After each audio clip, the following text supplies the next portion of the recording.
Everyone, আজ বিকেলে চলে গেছিলাম আমি আর আমার দেওর মিলে একটু বাজারে। তো ও আমার খুড়তুতো দেওর, দেওর বললে ভুল হবে, ও আমার কাছে আমার ভাইয়ের মতোই, কারণ আমার সাথে ওর সম্পর্কটা ঠিক দিদি আর ভাইয়ের মতোই।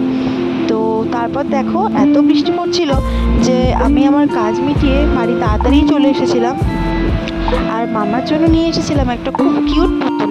পুতুলের প্রতি যদিও মামার খুব একটা বেশি ইন্টারেস্ট নেই, কিন্তু পুতুলের প্রতি ইন্টারেস্ট আমার বেশি। কোনো দোকানে গেলেই যতই ভালো ভালো পুতুল দেখি না কেন, মনে হয় সব যদি আমার বাড়িতে থাকে তাহলে বেস্ট হয়। যদিও এখন সত্যিকারের পুতুল পেয়ে গেছি, তবুও কিন্তু মাঝে মাঝেই বাড়িতে এরকম ধরনের ছোটোখাটো পুতুল নিয়েই আসি। তো আজকের ব্লগটা খুবই ছোট্ট একটা ব্লগ, তোমাদের সাথে অনেক কিছু শেয়ার করার ছিল, কিন্তু বৃষ্টি হওয়ার জন্য আমরা ঠিক কোথায় কোথায় গেছিলাম কোনোটাই তোমাদের সাথে শেয়ার করতে পারলাম না।